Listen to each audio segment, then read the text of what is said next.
भी ये सदन से समाजशास्त्रियों से उठ के ये नारीवादियों पे ज्यादा वाद विवाद हुआ है। और अगर आगे बात करें तो इधर मान के चल रहे थे कि भाई स्टार्टिंग से इधर पक्ष के नेता आते हैं और उनकी तरफ से था कि सेक्स एक बायोलॉजिकल टर्म है और जो जेंडर है वो एक सोसाइटल टर्म है। और फिर वो कहते हैं जो स्त्रीत्व और पुरुष तत्व है ना वो सोसाइटी दे देती है, कुछ एट्रीब्यूट है जो एड ऑन कर देती है, इसलिए क्या हो जाता है जेंडर एक सोसाइटल टर्म हो जाता है। लेकिन जब एंड में जाते जाते प्रश्न पूछते हैं या फिर इधर से भी पूछा जाता है, इधर से इनकी तरफ से आता है जो ये एट्रीब्यूट्स है जितने भी कोमलता हुई, ये हुआ कोमलता, क्रोध या फिर जो कुछ भी हुआ वो बायोलॉजिकल के साथ साथ आता है। मतलब इनकी तरफ से फिर सेक्स और जो जेंडर का डिफरेंस था वो खत्म हो जाता है, मतलब उसमें डिफरेंस क्या बचा। फिर आगे बात क्या आती है, फिर आगे जब इनसे पूछा जाता है कि भाई अगर इस तरफ से भी पूछा जाता है और एंड से भी पूछा जाता है कि भी तो इंटरसेक्स यानी जो ना मेल है ना फीमेल है उसके बीच उसके अंदर किसके एट्रीब्यूट होंगे, तब वो स्पष्ट उत्तर नहीं दे पाते कि उसके अंदर एट्रीब्यूट क्या होंगे, या फिर वो पुरुष तत्व दिखा रहा होगा स्त्री तत्व दिखा रहा होगा। तो मतलब जो इनका भार है स्टार्टिंग से लेकर चले थे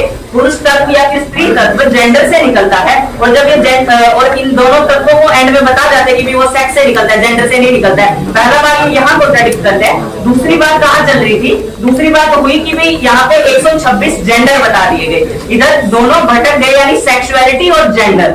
जेंडर 3 है, मेल सॉरी मैन, वुमेन और ट्रांसजेंडर। इधर फिर बात आती है इंटरसेक्स और ट्रांसजेंडर या फिर सेक्सुअलिटी है जो LGBTQI है वो किस बेस पे डिपेंड करता है, इनके जेंडर में डिफरेंस क्या था। सेक्सुअलिटी को ये बताए जाते हैं एट्रीब्यूट से कि भी 136 जेंडर बताते हैं, लेकिन उसका यहाँ पे इस्तेमाल दोनों ने 136 जेंडर मान लिए यानी वो सेक्सुअलिटी को जेंडर मान के चल रहे थे। पर प्रश्न पूछा जाता है तो वो जेंडर डिफरेंट कैसे है कि भी उन्होंने अपने आप को अलग अलग आइडेंटिफाई कैसे किया जब उनके अंदर तो सिर्फ मेल और फीमेल के एट्रीब्यूट्स आ रहे हैं, तो उसका यहाँ से कोई क्लियर कट डिस्टिंक्शन नहीं था। अगर आगे बात करें तो पहले मेरा निर्णय इधर बनना था, लेकिन जैसे ही इन्होंने जो स्त्रीत्व और पुरुष तत्व बताया और उसको जेंडर सेक्स से एसोसिएट कर दिया जेंडर की वजह से, तो जो इनका पूरा स्पीच का भाग था वो पूरा उस साइड शिफ्ट हो गया जो कह रहा था कि सेक्स तो बायोलॉजिकल है और मनुष्य को आजादी दे देनी चाहिए कि भी वो अपने अनुसार कोई भी एट्रीब्यूट चुने। अगर बात होती है कि भी माता पिता से आते हैं और ये माता पिता से दोनों एट्रीब्यूट आते हैं, ऐसा नहीं है कि एक आता है फिर तो फिर उसको सिर्फ पुरुष को स्त्रीत्व क्यों, पुरुष को पुरुष तत्व क्यों चुनने दिया या फिर स्त्री तत्व क्यों चुनने दिया, उसका यहाँ पे कोई वो नहीं आता। वो कहते हैं रिसेसिव जीन या फिर उसकी। वैसे अगर मैं इसको बताने चलो रिसेसिव जीन होता है तो कभी एक्सप्रेस नहीं करता है, तो इनका ये मानना अगर लॉजिकल फैलेसी का या फिर एक फैक्चुअल एरर का है वो होगा रिसेसिव जीन यानी जो कभी एक्सप्रेस नहीं होगा, तो वो स्त्रीत्व आया भी होगा तो जिंदगी में कभी एक्सप्रेस नहीं होगा। अगर ये थोड़ा सा भटक जाता है, लेकिन मैं बताऊंगा कि इन्हीं कारणों की वजह से मेरा निर्णय इस तरफ गया है। और अगर कुछ कंस्ट्रक्टिव देना चाहूँ तो आप सभी को अगर समाजशास्त्रियों में बात करनी थी तो आप अगर पोस्ट जेंडरिज्म पे जा भी रहे थे कि जेंडर खत्म हो गया, एक बात आती है जेंडर खत्म हो जाएंगे, फिर ये स्त्रीत्व और पुरुष तत्व इसका अस्तित्व भी नहीं बचेगा। क्यों? क्योंकि जेंडर बटे ही इनके ऊपर हुए कि भी स्त्री के अंदर ये स्पेसिफिक गुण दे दिए गए, स्त्री को पकड़ा दिए गए, ये पुरुष को। लेकिन जब पोस्ट जेंडरिज्म आ ही गया, जेंडरलेस सोसाइटी हो ही गई, तब ना स्त्रीत्व बचा ना पुरुष तत्व बचा, तो यहाँ पे डिबेट का औचित्य नहीं रह जाता। और जहाँ पे आपने सभी सेक्सुअलिटी को जेंडर मान लिया तब यहाँ पे पक्ष को डिफाइन करना जरूरी हो जाता था कि भी वो सारे 136 जेंडर जो कि असल में सेक्सुअलिटी है वो सेक्स से डिफर कैसे करते हैं, ऐसी क्या चीज है जो डिफरेंस बनाती है सेक्स और जेंडर में, जो यहाँ से क्लियर कट नहीं आया। आपका नाम? मेरा नाम कुणाल। धन्यवाद।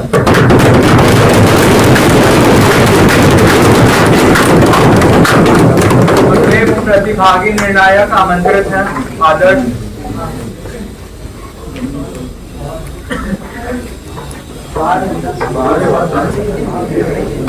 टाइम के साथ चलना पड़ेगा।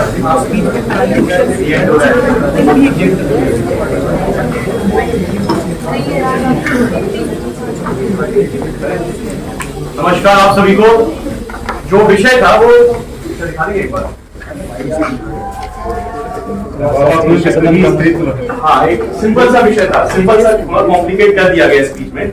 विषय देखे ना तो बहुत सिंपल सा है, पुरुषत्व है स्त्रीत्व, दबा हुआ पुरुषत्व ही स्त्रीत्व है। तो ये सवाल नहीं है विषय में कि भाई दोनों एक व्यक्ति में दोनों हैं या फिर नहीं है, समझ रहे हैं आप लोग।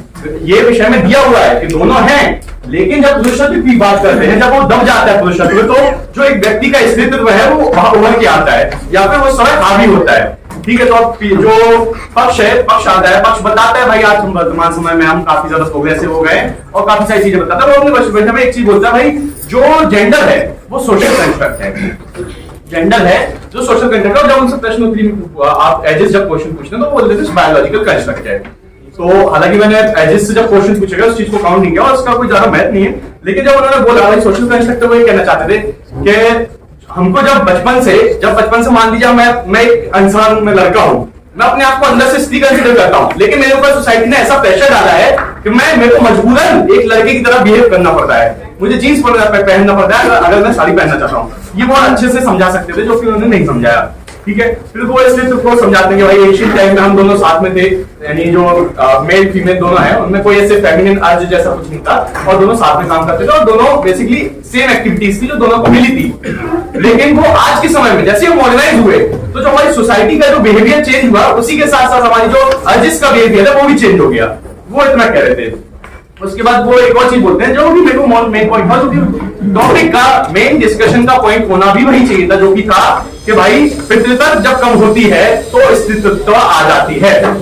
उन्होंने ये समझाने की पूरी कोशिश भी की और थोड़ा बहुत उन्होंने समझाया भी कि भाई एक व्यक्ति है एक समय पे। उन्होंने एक और चीज बोली थी कि भाई एक समय पे, एक पर्टिकुलर समय की जब हम बात कर रहे हैं, जब मान लीजिए हम इस क्षण की बात कर रहे हैं तो इस क्षण पे हमारे ऊपर कौन सी हावी है। अगर हम किसी और फिर वो उनके जो उपनेता है वो आपको उदाहरण देते हैं कि भाई जैसे मान लीजिए जैसे पितृसत्तात्मक आज हमारी समाज है तो पितृसत्तात्मक समाज धीरे धीरे बदल कैसे रही है। पहले तो बहुत ज्यादा थी, अब और कम हो रही है, अब धीरे धीरे और बदल कैसे रही है। वो बदल ऐसे रही है जो पुरुष है उन्होंने अपनी पितृत्वता को दबा के स्त्रीत्वता को आगे बढ़ाया और जिससे कि उन्होंने महिलाओं की मदद की और महिलाओं को आगे बढ़ाया। अब विपक्ष में प्रश्न में बोलते हैं कि भाई ये कलेक्टिव एफर्ट था, भाई कुछ लोग चंद लोगों का कलेक्टिव एफर्ट था, सब लोगों में नहीं। लेकिन जब आप ऐसा बोल रहे हैं तो कहीं ना कहीं आप ये बोल दे रहे हैं कि हाँ भाई एक व्यक्ति जब अपनी पितृत्व को जवाब है तो उसकी स्त्रीत्व यानी प्रेम वगैरह ये सब निकल के आ रहा है। अब मैं आता हूँ विपक्ष के नेता की स्पीच पे। वो बताते हैं कि भाई मल्टी डायमेंशनल हम समाज में रह रहे हैं और वो बताते हैं जो भाई पुरुष है, पुरुष के अंदर कैसे भाव होते हैं, लक्ष्य वगैरह बताया था, गुस्सा बताया था, घृणा बताया था, ये सब भाव बताए थे और उन्होंने बताया पुरुषत्व का ये भाव होते हैं और स्त्रीत्व के भाव इसका मतलब है प्रेम वगैरह, प्रेम स्नेह और केयरिंग वगैरह, ये नेचर वगैरह उन्होंने काफी बताया। उन्होंने एक और चीज बोली थी अपने वक्त में जो कि बहुत महत्वपूर्ण थी। उन्होंने बोला महिलाओं में भी पुरुषत्व होते हैं। उसके बाद उन्होंने एक उदाहरण दिया जो कि था रानी लक्ष्मीबाई का। अब उसमें क्या था, रानी लक्ष्मीबाई अगर अच्छा रानी लक्ष्मीबाई जब लड़ने गई तो उन्होंने अपने स्त्रीत्व के दबा के पुरुषत्व बाहर निकाल के उन्होंने लड़ाई की, उन्होंने क्रांति की। ठीक है, और ये साथ में ये नहीं बोल, लेकिन जब आप ये बोल रहे हैं ना भाई रानी लक्ष्मीबाई ऐसा कर पा रही है, अपना पुरुषत्व बाहर निकाल पाई, तो आप कहीं ना कहीं इनडायरेक्टली उनको ही सपोर्ट कर रहे हैं अपने वाक्य में, अपने वाक्य में आप उनको ही सपोर्ट कर रहे हैं बोल के भाई अगर नारी ऐसा कर सकती है तो पुरुष क्यों नहीं कर सकता ऐसा। पुरुष भी अपनी फीलिंग्स को, अपनी जो एट्रीब्यूट्स है, मेल एट्रीब्यूट्स को दबा के फेमिनिन अर्ज को बाहर निकाल सकते। ठीक है, उसके आगे बढ़ते हैं तो भाई आपने एक और बोला था, हाँ एट्रीब्यूट जो है उनसे आप बन चुके हैं, फिर आप धीरे धीरे अपना स्टैंड थोड़ा रहते हैं, अपना वैसा स्टैंड लेते हैं कि भाई ये जेंडर न्यूट्रल चीजें हैं। एक इंसान व्यक्ति जो है वो न्यूट्रल रहता है, वो न्यूट्रली दोनों चीजों को एक्सेप्ट कर सकता है और एक समय पर दोनों चीजें दिखा सकता है। जब आप उदाहरण देते हो उसमें जो आपके उपनेता हैं डीएलओ जो उदाहरण देते हैं कि भाई रानी लक्ष्मीबाई एक ही समय पे अपने बच्चे को भी रखे हुए थी, स्नेह का भाव था और दूसरी समय पे क्रांति का भी भाव था, लड़ाई का भी भाव था, दोनों भाव एक साथ थे। भाई जब पक्ष से क्वेश्चन पूछा जाता है प्रश्नोत्तरी में तो पक्ष बोल देता है ठीक है भाई अगर मान लेते हैं हम एक ही समय पे वो थे कि भाई मैं एक समय पे पुरुषत्व वो भाव से लड़ रही हूँ, अगर मैं उस बच्चे को टांगे भी, लेकिन मेरे अंदर एक भाव है ना, भाव को जस्टिफाई कर रही थी कि भाई कर रहे थे। सॉरी डीपीएम पे आते हैं, डीपीएम भाई बताते हैं, हाँ वो उस चीज को एक्सप्लेन करते हैं कि भाई समाज में कैसे जो भाई पुरुषों ने कैसे नारीवाद को आगे बढ़ाया है, नारीवाद को ऐसे आगे बढ़ाया अपने पुरुषत्व जो भाव है उनको दबा के स्त्रीत्व भाव से, स्नेह से उनको आगे बढ़ाया। और भी स्नेह के काफी सारे उदाहरण देते हैं, विपक्ष भी कोशिश करता है उदाहरण की काउंटर देने की, अपने उदाहरण देने की कि भाई एक ही समय पे जो है एक व्यक्ति में वैसे ही रहेगा। अब थोड़ा पक्ष जो है वो कंफ्यूज है, कंफ्यूज ऐसे रहा है वो कभी इन एक्टिविटीज को बायोलॉजिकल बोल देता है, कभी वो बोल देता है कि भाई ये सब चीजें ना समाज के द्वारा बनाई गई है। तो ये ऐसे मैं आपको ये बोलूंगा भाई, ऐसे कंफ्यूजन ना कभी भी मत रखना डिबेट में। आप फाइनल राउंड में आप ये कर रहे हो, कंफ्यूजन कर रहे हो, आप सिर्फ अपने आप को कंफ्यूज नहीं कर रहे हो, आप अपोजिट टीम को भी कर रहे हो, साथ में जितने भी एजेंट बैठे हुए हैं उनको भी आप कंफ्यूज कर रहे हो। कोशिश कीजिए कि कंफ्यूजन जो है ना पहले से क्लियर रखें, लेकिन ये कंफ्यूजन इतने वाले नहीं कि भाई मैं इस वजह से डिबेट किसी एक के पाले में डालूंगी, ठीक है। तो यार देखो, जब डीपीएम के क्वेश्चन आंसर डीएलओ से क्वेश्चन आंसर पूछे गए थे कि भाई डीएलओ यानी विपक्ष के जो नेता हैं उनसे क्वेश्चन आंसर पूछे गए थे पक्ष के द्वारा, सॉरी डीपीएम से क्वेश्चन पूछे गए थे। हाँ, तो उन्होंने पूछा गया था रानी लक्ष्मी दोनों साथ में, तो लड़ाई का तत्व ऊपर है। उन्होंने बोला था, ये स्पष्ट रूप से उन्होंने बोला था, जो लड़ाई है ना, जब वो क्रांति कर रही है रानी लक्ष्मी, तो उनका जो तत्व जो ऊपर है, जो तत्व दबा हुआ नहीं है, वो है कौन सा? पुरुषत्व का। यानी बहुत बेसिक सी चीज है, जो तत्व आगे है। विषय में क्या लिखा है कि भाई पुरुषत्व दबने पे स्त्रीत्व आता है। तो भाई उल्टी सिचुएशन में वो ले जाकर ये दिखाते हैं कि भाई जब स्त्री के मन में एक पुरुषत्व आता है, उसके स्त्रीत्व को दबा के, तो वैसे ही मर्दों के उसमें भी आ सकता है। उसके आगे आते हैं तो डीएलओ के साथ, अच्छा हाँ, इनसे पूछा जाता है, डीएलओ से पूछा जाता है कि भाई अगर एक कोई सा तत्व दबा हुआ है तो प्रधानता किसी और की होगी? जो हाँ, तो उनसे पूछा जाता है कि भाई अगर कोई, बेसिकली इतना ही था ये क्वेश्चन में, जिसको प्रूव करते हैं कि भाई एक दबा हुआ है तो दूसरे की प्रथमता होगी। प्रथमता यानी जो कौन सा ऊपर होगा। तो ये बोलते हैं कि भाई अलग अलग सिचुएशन में अलग अलग हो सकता है। तो बोलते हैं इस क्षण में क्या होगा? अगर हम अभी क्षण की बात कर रहे हैं, इस समय की बात कर रहे हैं, तो इस समय में एक कोई होगा या फिर नहीं, तो उसका आंसर मुझे एग्जैक्टली मिलता नहीं है। और हाँ, तो बता रहा हूँ मैं। हाँ भाई, तो अपन को जो प्रूफ करना था, बेसिकली जो पक्ष को प्रूफ करना था, भाई एक दबता है तो दूसरा ऊपर आता है, और विपक्ष उसमें कहीं ना कहीं हाथ बटा रहा था। हाथ ऐसे बटा था कि वो महिलाओं वालों का पक्ष प्रूफ कर दे रहा था, और उसको पक्ष ने पकड़ लिया। पक्ष ने बताया कि इस वजह से जो है पक्ष जीत चुका है।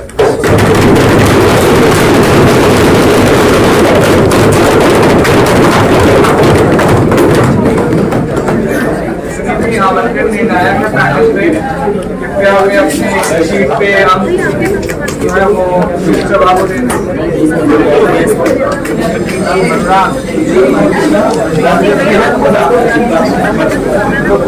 हंसते क्यों रहते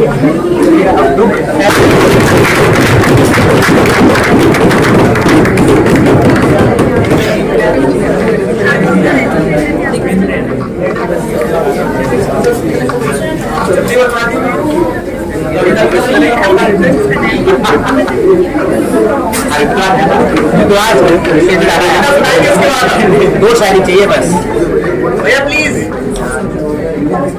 चलिए, सबसे पहले तो समिति को पूरे आयोजन के लिए, और मैं कहूँगा कि सभी लोग इस बात से सहमत हैं कि एक शानदार और सफल आयोजन रहा है।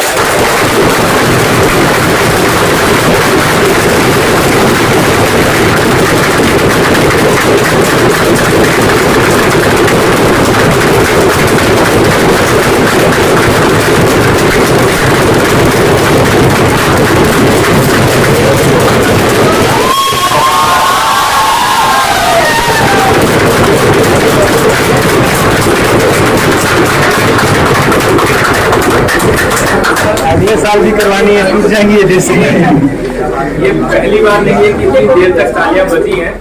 ये इस पूरे आयोजन में हमें देखने को मिला है कि जब जब विषय सिर्फ यहाँ स्क्रीन पर दिखाया गया है और उसकी घोषणा की गई है, इसी तरीके की प्रतिक्रिया जो है हमें वहाँ दर्शकों से सुनने को मिली है। तो हम कह सकते हैं कि जो मैंने शब्द इस्तेमाल किया, शानदार आयोजन रहा है, उसमें किसी भी प्रकार की संशय की उम्मीद जो है और गुंजाइश नहीं है।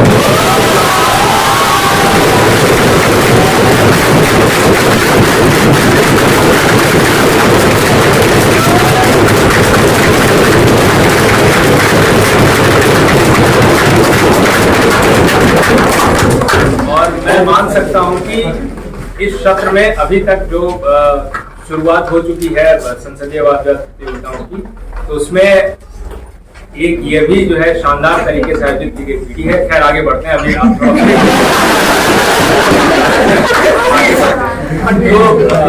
मैचेस कैसे रहे हैं, उन सभी के बारे में हमने जो है तमाम प्रतिभागी निर्णायकों से भी पूछा है, आमंत्रित प्रतिभागियों से भी पूछा और जितने प्रतिभागी आए, डिबेटर्स आए हैं, उनसे भी पूछा है। उन सभी ने कहा है कि विषय बहुत अच्छे रखे गए हैं और विषय को समझने में किसी को बहुत ज्यादा मेहनत करने की आवश्यकता नहीं है। ऐसे विषय रखे गए जिसपे आप आसानी से डिबेट कर सकते हैं और दोनों तरफ से डिबेट कर सकते हैं। कोई ये शिकायत नहीं कर सकता कि जो विषय रखे गए वो किसी तरफ झुके रहे हों या एक तरफ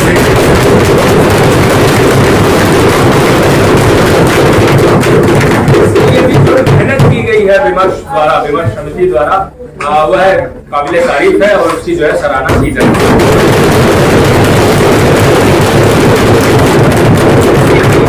अगर हम फाइनल के विषय पर बात करें तो जैसा कि प्राय होता है कि जो उम्मीद और हम करते हैं इस तरीके से और उस तरीके के उस स्तर तक पहुंचेंगे, क्योंकि प्रतिभागियों के लिए जो कि डिबेट कर रहे हैं उनके लिए बता दूं कि ऐसा नहीं है कि आप डिबेट कर रहे हैं। जब विषय रिलीज हुआ, विषय के लिए 20 मिनट की तैयारी आपको मिली थी, तो 20 मिनट हम लोग घूम नहीं रहे थे, हम लोग भी उस विषय पर चर्चा कर रहे हैं कि क्या हो सकता है, कौन पक्ष में कौन बिंदु ला सकता है, अगर पक्ष में ये बिंदु आया तो विपक्ष क्या कहेगा, और विपक्ष ने अगर ये कह दिया तो पक्ष उसका काउंटर क्या देगा। तो मतलब डिबेट सिर्फ आप नहीं कर रहे थे, डिबेट तो हम पहले 20 मिनट पहले हम लोगों ने भी की और निर्णायकों ने भी समझने का प्रयास किया कि कौन कौन से बिंदु आ सकते हैं या कैसे अगर डिबेट फंस रही है तो कौन सा तर्क उसको काट सकता है, ये सब किया गया।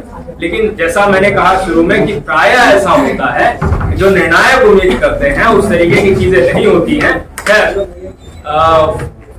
अपने अपने समझ के स्तर से दोनों टीमों ने बेहतर करने का प्रयास किया है, क्योंकि यह कहना बहुत सहज है कि डिबेट ऐसे नहीं ऐसे होनी चाहिए थी, लेकिन जब हम वास्तव में खुद डिबेट करने जाते हैं तो हम कैसा डिबेट करते हैं वह भी हमें ध्यान में रखना चाहिए।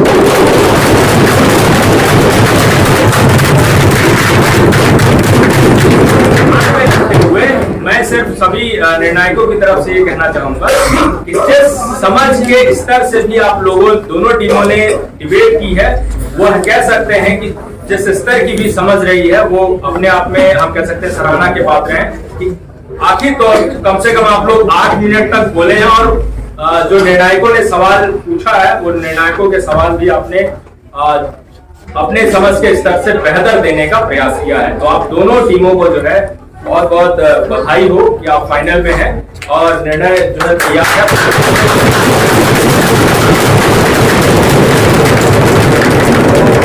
इसी के लिए मैं यहाँ आया था कि जब तक निर्णय तैयार हो रहा तब तक मैं जो है उसकी बातें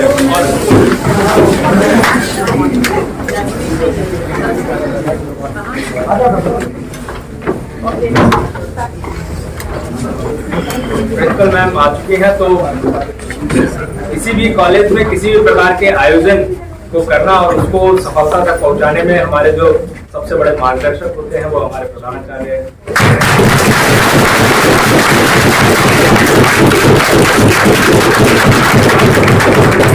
मुखिया का आशीर्वाद, स्नेह, मार्गदर्शन न मिले तो इस प्रकार के आयोजन को हम नहीं कर सकते हैं। इसके लिए हम जो है प्रधानाचार्य महोदय का बहुत बहुत धन्यवाद करते हैं शानदार आयोजन के लिए और सबसे पुराने एलन को भी लेकर आए हैं। तो इस तरीके से जो मेहनत की गई सिर्फ विषय तैयारी, आयोजन और आपको जो भोजन दिया गया उसमें नहीं की गई है, बल्कि अपने पुराने एलम्स को खोजने में भी मेहनत की है। सभी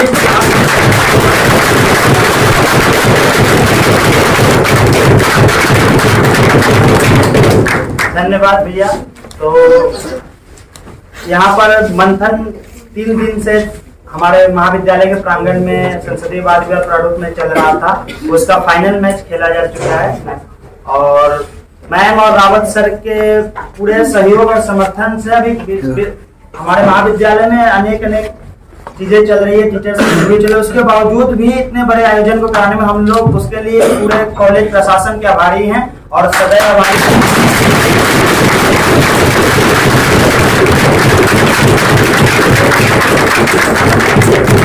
यहाँ पर मैम 34 टीमों ने भाग लिया, दिल्ली यूनिवर्सिटी के विभिन्न कॉलेजेस ने और अनेक हमारे साथ सीनियर एजेड जो कहीं प्राध्यापक है, कहीं कोई गृह मंत्रालय में, कोई कवि है, कोई तो अपने अपने व्यवस्थाओं के बावजूद हमें सहयोग देने के लिए निर्णायक के तौर पर 32 निर्णायक हमारे साथ जुड़े रहे पूरे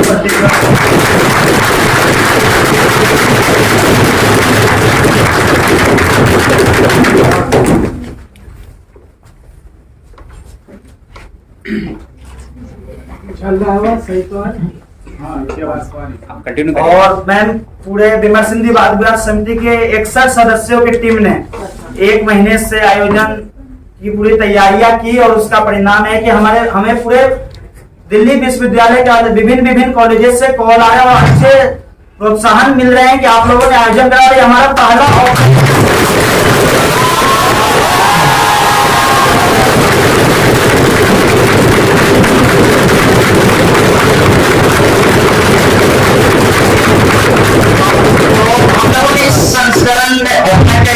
ऑनलाइन संस्करण हुए थे और इस बार हम प्रयोग अलग अलग तरह के हमने प्रयोग किए। टोटल 120-30 पार्टिसिपेंट्स थे, कुछ टीम्स के तौर पर आए थे, कुछ निर्णायक के तौर पर आए थे, कुछ पार्टिसिपेटिंग निर्णायक के तौर पर भी आए थे। तो ये आयोजन अब समाप्ति के अवसर है, लेकिन जब हम लोगों ने प्रिंसिपल ऑफिस का सहयोग मांगा तब हम लोग मिला। आशा करते भविष्य में मिलता रहेगा ताकि हम लोग और अच्छे आयोजन करा सके और ये भारत की चिंता है हम लोगों पर वो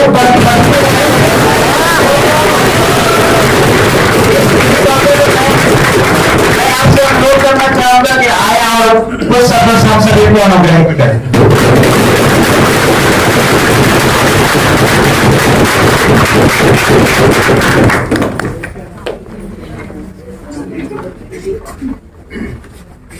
सबको नमस्कार।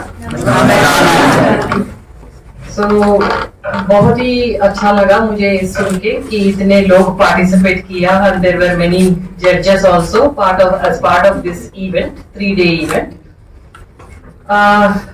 विमर्श हमारा वेंकटेश्वर कॉलेज का ऐसा सोसाइटी है जहां हम एक दूसरे से बात करके बहुत सारा सीख लेते हैं।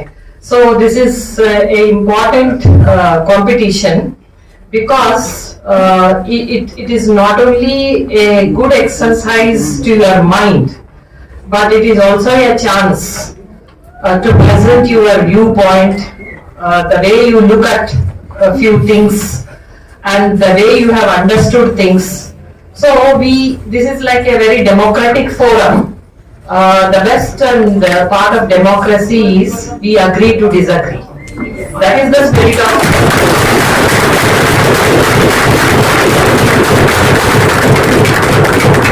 so मैं तो ये सिंसियरली बिलीव करती हूँ, ये जरूरी नहीं है कि जो एक बोले हम पूरा एक्सेप्ट करें। हमारा भी एक राय होती है, हमारा भी एक परसेप्शन होती है, but we should respect each others view point, perspective and opinion. So that way the spirit of Vimarsh is very vibrant.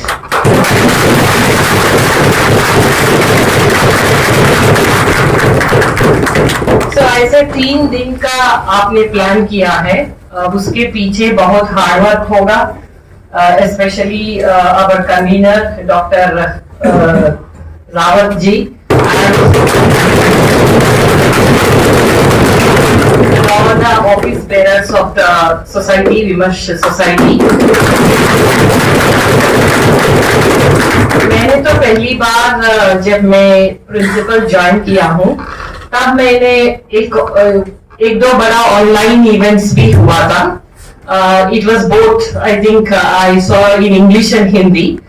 The quality of debate, it was of a very high stature. So that way, I really appreciate all the participants who have taken part in this event. वैसे prizes तो कुछ लोगों को मिलते हैं, but all of you are winners.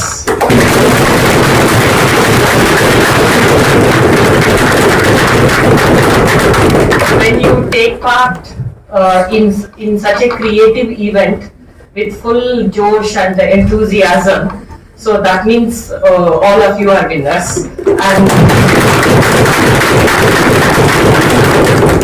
we were very happy to host this event, and Indeed हमको एक chance मिला आप सबसे मिलने के लिए, हमारा बच्चों को भी, एंड जो भी इस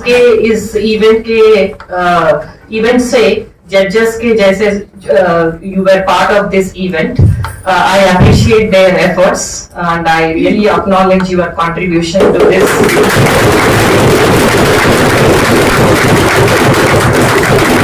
So this is a team effort and सब लोगों ने साथ किया तो सब लोग enjoy भी किया. So enjoy इसलिए किया क्योंकि there were lot of perspectives that were shared. When you share your perspective, we gain mutually. हम आपस में उसका gain होती है. So when you share knowledge shared is knowledge gained. Okay, so that way I really place on record my deep appreciation to the entire Vimarsh team.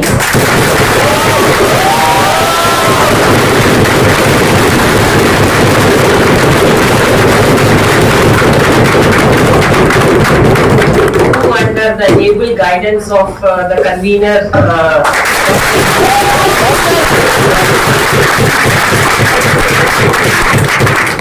could organize this event in a befitting manner, and my support will always be there for such good events, and hope in future too you organize many such creative events, and आपस में हम और मिलेंगे, जरूर मिलेंगे, मिलते रहेंगे.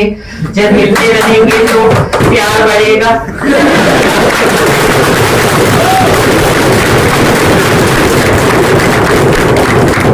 तो प्यार बढ़ेगा तो सब लोगों के लिए अच्छा है और एक अच्छा माहौल भी बनेगा.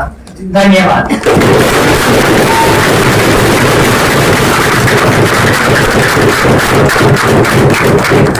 धन्यवाद मैम. और रावत सर का जो सहयोग रहा है, सर अस्वस्थ थे पिछले कुछ दिनों से, उसके बावजूद कभी भी हम लोग कॉल करते थे तो वो करता रहते थे कि सहयोग इस टीचर से करा देते हैं, उनसे करा देते हैं.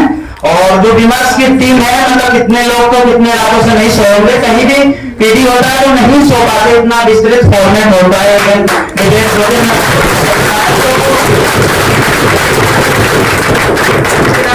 आभारी. और कुछ हम लोग संख्या नहीं गिना रहे हैं, कुछ बता नहीं रहे कि हमें अभिमान है, बहुत कुछ अचीव करना है, लेकिन अभी तक जितने भी डिबेट्स हुए हैं इस कार्यकाल में, उसमें विमर्श ने 51 प्राइजें जीत चुकी है.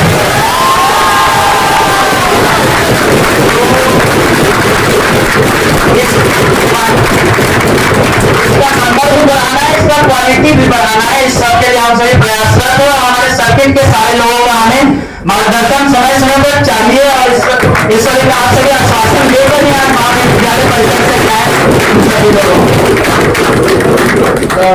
मैं यही बात कहना चाहूंगा कि जब दिग्विजय भैया आए यहाँ पे, उन्होंने ये बात बोली तो मैं गूज़बम्प्स फील कर पा रहा था, क्योंकि हम सब यहाँ पे बहुत सारे ऐसे ऑफिस बियर्स होंगे अलग अलग सोसाइटी के, तो उन लोगों का एक ही एम लेके आते हैं वो कि जब भी कोई ऑर्गेनाइजिंग कराए तो वो सक्सेसफुली ऑर्गेनाइज हो जाए, उसमें कोई कॉन्फ्लिक्ट ना हो. जो भी चीज करा रहे हैं जो एक सपना लेके हम लोग चलते हैं कि आज जो हम 3 दिन की बात कर रहे हैं, इसका सपना हम अगस्त से लेके चल रहे थे. जो हम सीधी कराया था उसके बाद हम लोगों का यही मिशन था कि कैसे हम मंथन पे वर्क कर पाए. क्या अगर मंथन सक्सेसफुल होगा तो कैसे करेंगे, एंड अगर नहीं हो पाएगा, आप लोग उसे नहीं मतलब आप लोग उसे नहीं करेंगे, एज अ सक्सेसफुल चीज नहीं देखेंगे, तब हम उस पर कैसे रिएक्ट करेंगे. ये सब चीजें दिमाग में चल रही तो इतने समय के बाद. और आज जब मैं इस चीज को सुनता हूँ, या प्रिंसिपल मैम जब सोसाइटी की बात करती है, तब मुझे ये चीज फील होती है कि शायद हम आज सक्सेसफुल हुए हैं.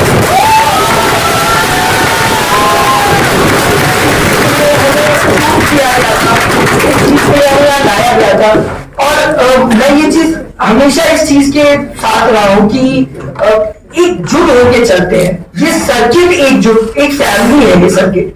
हम कॉलेजेस भले अलग अलग है, हम डिबेट करते हैं, लेकिन हम एक दूसरे से विरोध नहीं है. हमारा मतभेद हो सकता है, मतभेद नहीं है.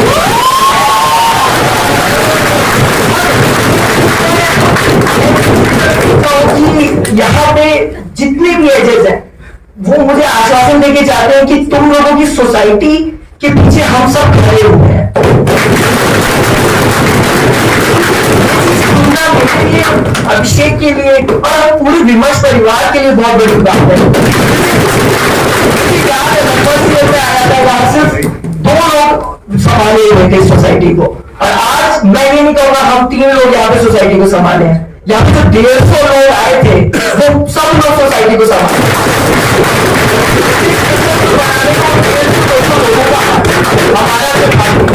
और इसीलिए मैं सभी जितने भी निर्णायक आए हैं उन सबको एक एक करके धन्यवाद देना चाहूंगा, क्योंकि मेरा मतलब कि विमर्श उन सबका धन्यवाद करता है कि आज जो चीज सक्सेसफुल हो पाई, आज आप समय देखिए, समय ऑन टाइम चल रहे हैं हम, ये चीज नहीं हो पाती है हर जगह। ऑन टाइम चल रहे हैं तो इसमें बहुत अहम भूमिका है पार्टिसिपेंट्स और अभिनिर्णायक जिनको हमने बुलाया था और वह समय पे आए हमारे साथ परमानेंट खड़े रहे। तो सबसे पहले राहुल भैया के लिए, राहुल डूबे भैया आए और उन्होंने कहा कि मैं एच जरूर करूंगा आके, तो लोगों को प्रोत्साहन जरूर करूंगा। फिर दिग्विजय भैया,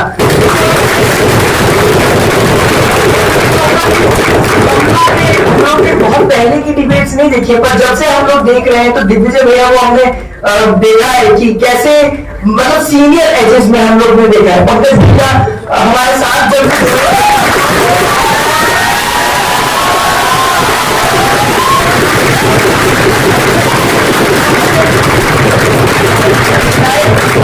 भैया ने जो सपोर्ट दिया है उसी तरह दिग्विजय भैया ने भी हमें सपोर्ट दिया है। तो हमें ये लगता है कि उसी के साथ विकास भैया, उनका अपने समय निकाल के हम लोगों की एज किया, यहाँ पे सबको फीडबैक दिया, जो रनर्स ने उनसे पूछा उसके ऊपर उनको बताया कि ऐसी चीजें करी जाती हैं। अनुभव भैया का मैं टाइटल से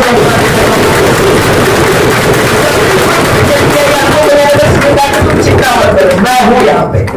और उसके बाद में राजेश भैया के लिए धन्यवाद,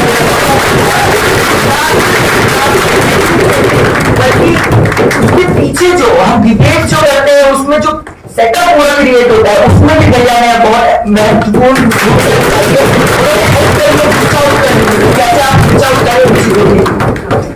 उसके बाद में आशीष रंजन भैया का धन्यवाद।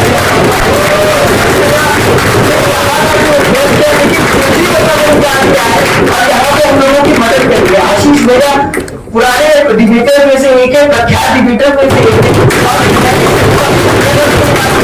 आप यहाँ पे जितने भी आप उन सबसे सीख के जाएंगे, जितने भी पार्टिसिपेंट आप सबसे सीख के जाएंगे, क्योंकि आप कुछ सुन रहे हैं उसको ग्रहण करना मत भूलिएगा। उसके बाद सतीश भैया का धन्यवाद, मतलब आप लोगों ने हम लोगों को इस तरीके से क्या है, कैसे और चीजों में इंप्रूवमेंट हो सकती है, कैसे आप और आगे बढ़ सकते हैं, वो भी बहुत जरूरी है हम लोगों के लिए। आगे आप जो लोग कंडक्ट कराने वाले हैं हमारे बाद में उन सब के लिए। उसके बाद ऋतुराज भैया,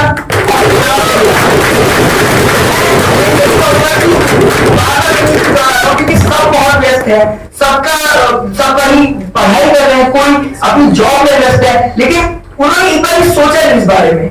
विमर्श तीसरा संस्करण करा रहा था, इससे पुरानी सोसाइटी से, लेकिन सपोर्ट इस तरीके से मिला, हमें लगा कि शायद 10 साल से हम उन लोगों को जानते हैं, चाहे हम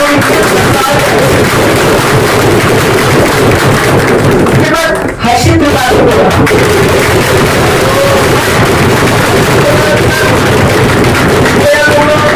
भैया को मैं इसीलिए भी बहुत जानता हूँ क्योंकि मैं जब भी डिबेट करने गया हूँ उन्होंने मुझे हर बार बताया है कि कैसे डिबेट की जाती है, कैसे आपको चीजों तब मुझे लगता है कि हाँ ये फैमिली की तरह पूरा सिस्टम वर्क कर रहा है। उसके बाद हर्षिता भी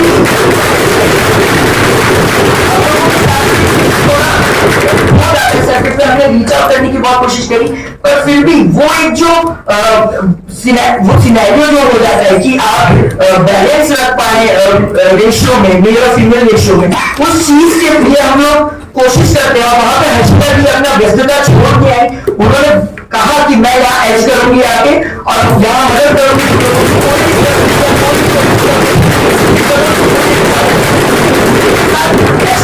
और प्रियंवदा जी को मैं धन्यवाद देना चाहूंगा, यहाँ पे है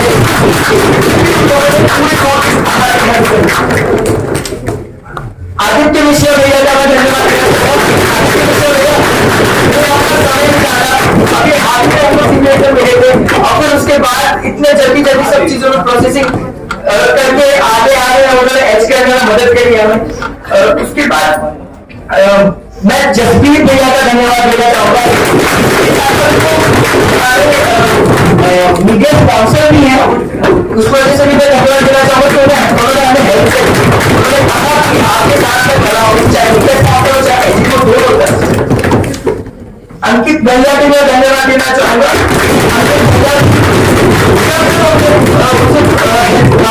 वो हमारे साथ खड़े रहे हैं और अंकित भैया के साथ मैं अनुराग भैया को भी धन्यवाद देना चाहूंगा। हमारे साथ पिछले संस्करण में भी जुड़े थे और आज मतलब हमें ये लगता है कि हम कनेक्शन बढ़ाते ही जा रहे हैं। हम ऐसा नहीं है कि अगर आगे कोई मिलता है तो हम पीछे को छोड़ देते हैं, पीछे वालों को वो चीज नहीं कर रहे हैं और हम आगे बढ़ाते जा रहे हैं। तो ये आप लोगों के लिए भी सीख है जो आगे संभालने वाले हो कि आपको किसी को छोड़ना नहीं है, आपको अपना स्फीयर बढ़ाना है, ना कि आपको स्फीयर कम करके लोगों को आना है। उसके बाद मैं धन्यवाद देना चाहूंगा हर्षित भैया का और भुवन भैया का।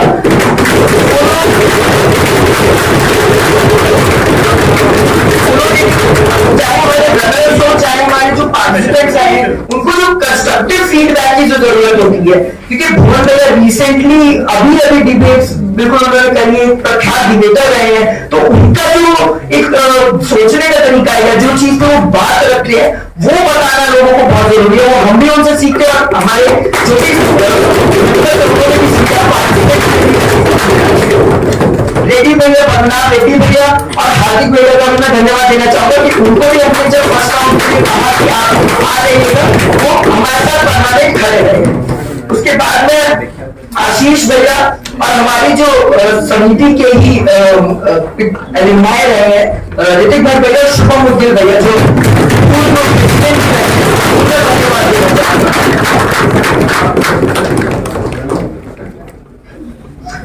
ठीक है। अब मैं साथ ही साथ जिन्होंने टैब संभाला है, क्योंकि ये बहुत इंपॉर्टेंट चीज होती है डिबेट के थ्रू आप जब देखते हैं तो टैब संभालना बहुत जरूरी है। तो मैं हर्ष भैया को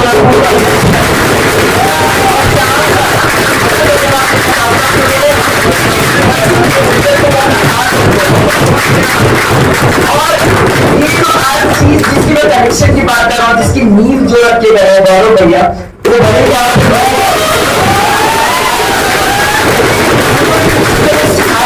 उन्होंने ये कनेक्शन तक हमें पहुंचाया है और हम ही उस चीज को फॉरवर्ड करके ले जा रहे हैं। तो गौरव भैया का भी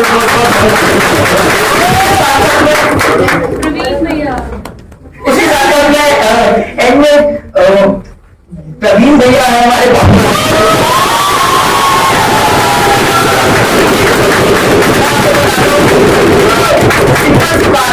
हम लोग भी कॉन्फिडेंस पे शायद पीछे हो जाते हैं, तो उस कॉन्फिडेंस को बढ़ाए रखने के लिए प्रवीण भैया पंकज भैया ही है।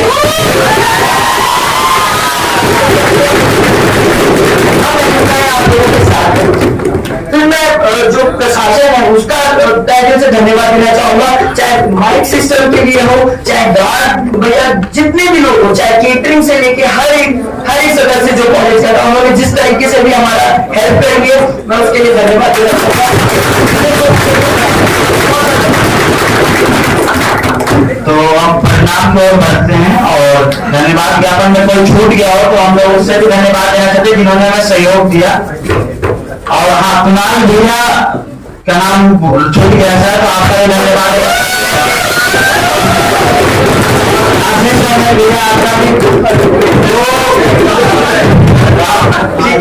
तो अब परिणाम घोषणा की ओर चलते हैं और परिणाम घोषणा में सबसे पहले जो पुरस्कार है बेस्ट स्पीकर का, जो कल 5 राउंड हुए थे उसके हिसाब से तय किए गए थे, लेकिन उसमें बहुत सारी टीमें थी, तो वो पुरस्कार जाता है कीर्ति कौशल मिलाना और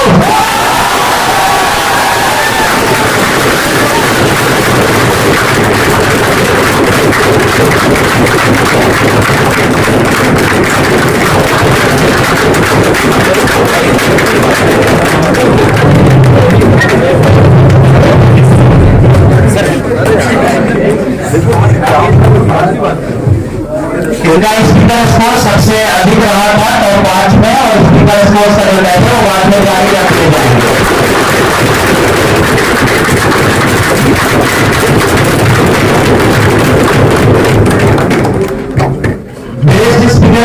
पहला जो पुरस्कार है वो बेस्ट एज का जाता है। 2 एज जो प्रतिभागी निर्णायक जो फाइनल्स में आए थे, एक कुणाल थे और एक आदर्श थे।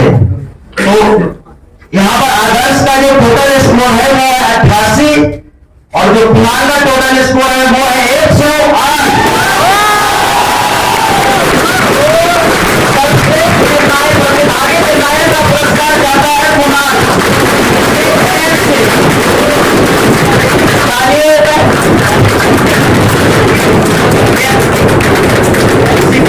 केएमसी महाविद्यालय के छात्र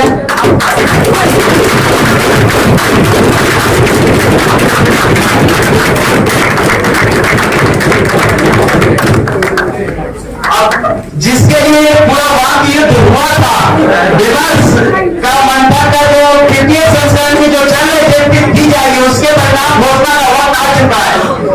तो एडी गेस्ट हाउस में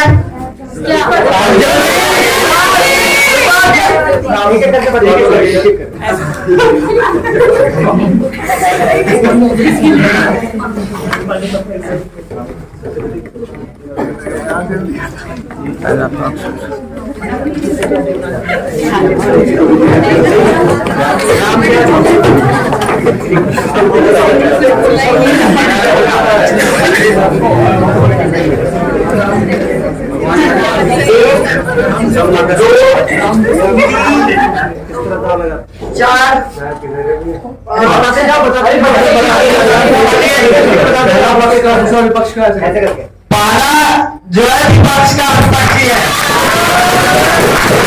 दूसरी पर्ची विपक्षी है, तीसरी पर्ची भी विपक्षी है, चौथी पर्ची जो है वो पक्ष की ओर है, पांचवी पर्ची विपक्ष की ओर, पूरा विपक्ष विपक्ष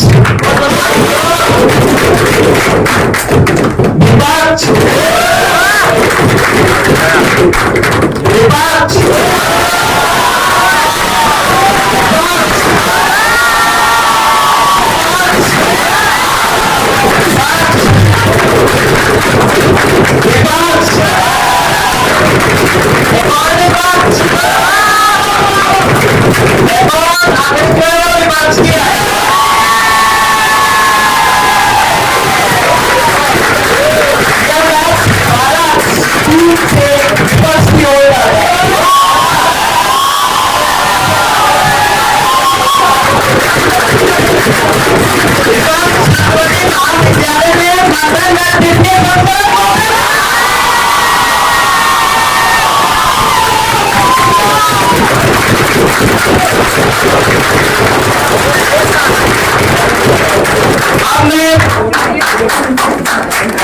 टीम से अनुरोध करना चाहता हूं कि आप यहां तक आए, यहाँ की बहुत बड़ी कमी आती है।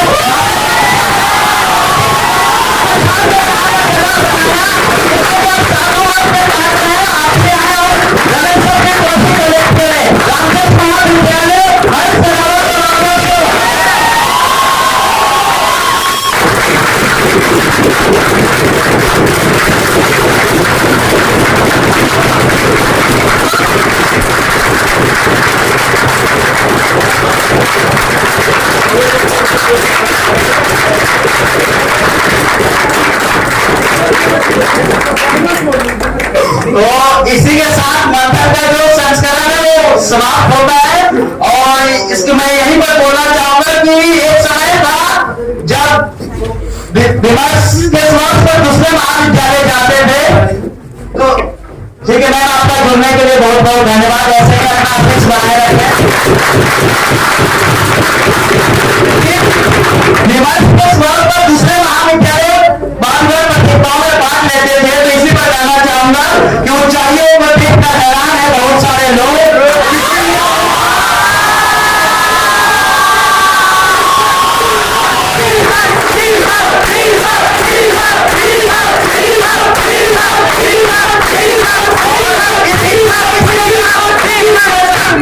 उस कामयाबी का क्या मतलब जहां पर अपने ही नजर ना आए।